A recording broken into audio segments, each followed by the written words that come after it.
Assalamualaikum warahmatullahi wabarakatuh. Halo sahabat fisika, jumpa lagi dengan saya Yusuf Ahmada. Pada video kali ini saya akan menjelaskan tentang bagaimana sih cara membaca jangka sorong dan juga mikrometer skru. Oke, buat sahabat fisika yang belum tahu bagaimana cara membaca jangka sorong dan juga mikrometer skru, yuk simak penjelasannya berikut ini. Kita mulai dari yang pertama, yaitu jangka sorong. Di sini saya ada sebuah contoh soal. Oke. Di sini ada sebuah gambar skala dari jangka sorong. Bagaimana sih cara membaca hasil pengukuran jangka sorong tersebut?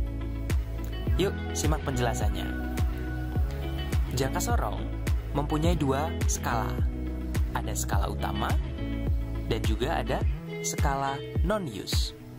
Lalu, bagaimana cara membaca skala utama dan skala non-use?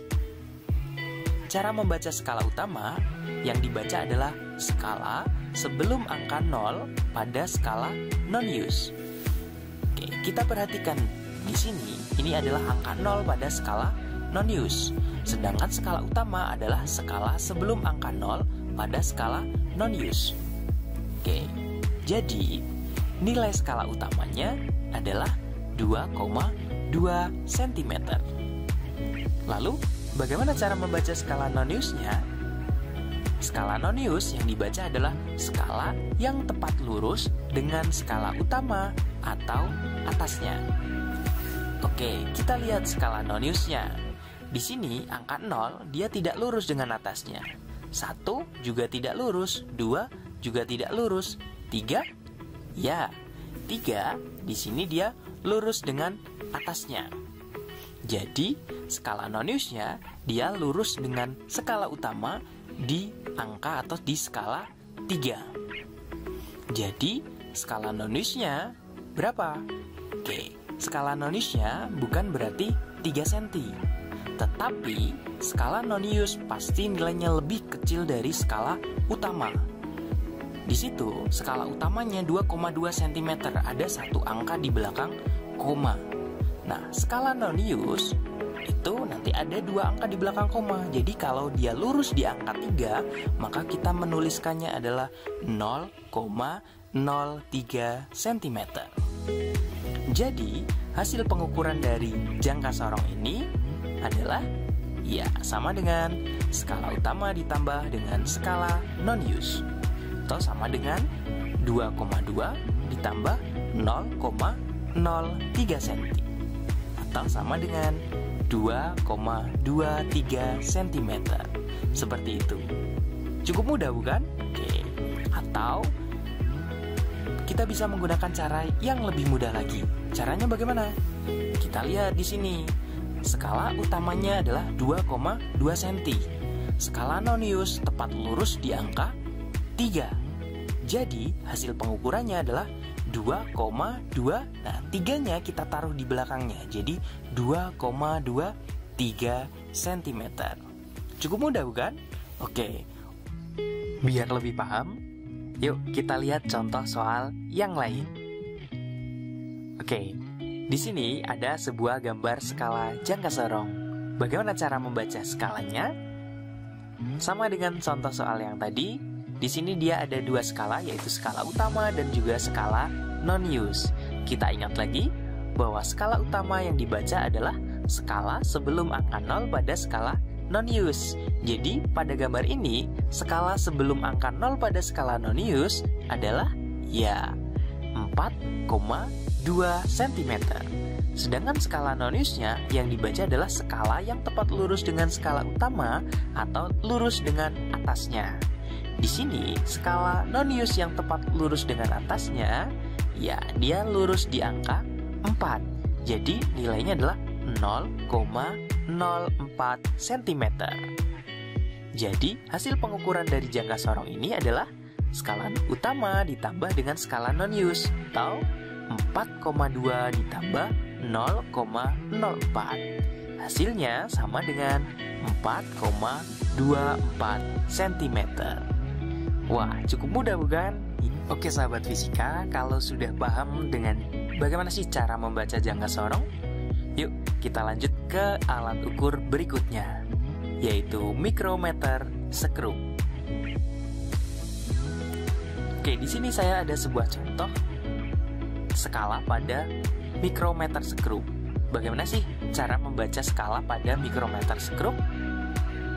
Ya, seperti jangka sorong, mikrometer sekrup dia juga mempunyai dua skala. Ada skala utama dan juga ada skala non-use. Lalu bagaimana cara membaca skala utama dan skala non-use-nya?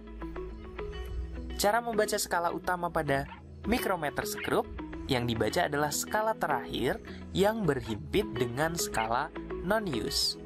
Oke, di sini, nah skala utamanya yang terakhir berhimpit dengan skala non-use adalah angka berapa nih?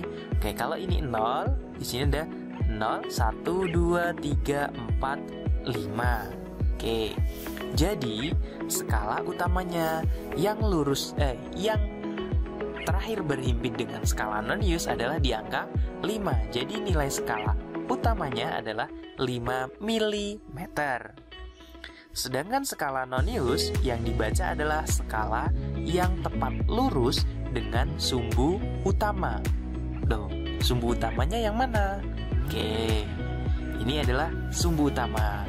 Jadi sumbu utama adalah garis tengah ini. Ini adalah sumbu utamanya. Jadi skala non-use adalah skala yang tepat lurus dengan sumbu utama. Berarti dari gambar ini yang lurus dengan sumbu utama itu di angka berapa? Oke, ya di angka 47. Berarti nilai skala non-use-nya adalah berapa? Ingat, seperti jangka sorong bahwa skala non-use itu nilainya pasti selalu lebih kecil dari skala utama. Di sini, kalau yang lurus di angka 47, maka kita menuliskannya adalah 0,47 mm. Jadi, hasil pengukuran dari mikrometer sekrup ini sama dengan skala utama ditambah skala non-use, atau 5 ditambah 0,47. Hasilnya 5,47 mm. Wah, cukup mudah bukan? Oke, biar lebih paham, yuk kita lihat soal yang lain. Oke, bagaimana cara membaca skala mikrometer tersebut? Sama dengan contoh yang tadi, di sini dia ada dua skala, ada skala utama dan juga ada skala non-use. Skala utama, ingat, skala utama adalah yang terakhir berhimpit dengan skala non-use. Berarti skalanya berapa? Ya, skalanya. Nah, di sini yang terakhir berhimpit adalah yang bawah. Oke, kalau ini 3, 4, 5, 6, 7. Yang bawah berarti berapa? Ya, 7,5. Jadi, skala utamanya nilainya adalah 7,5 mm. Sedangkan skala non-use yang dibaca adalah skala yang tepat lurus dengan sumbu utama. Dari gambar tersebut, oke, skala non-use-nya yang lurus dengan sumbu utama adalah di angka 19. Berarti nilainya adalah 0,19 mm. Jadi hasil pengukuran dari mikrometer sekrup ini adalah skala utama ditambah skala non-use, atau 7,5 ditambah 0,19 mm. Hasilnya adalah 7,69 mm. Cukup mudah bukan? Kalau kalian sudah paham bagaimana cara membaca jangka sorong dan juga mikrometer sekrup, sekarang kalian bisa mencoba soal ini. Nah, di sini ada dua buah soal. Silakan bisa kalian coba baca hasil pengukuran dari jangka sorong dan juga mikrometer tersebut. Kemudian tulis jawabannya di kolom komentar. Oke, itu saja dari saya. Terima kasih. Assalamualaikum warahmatullahi wabarakatuh.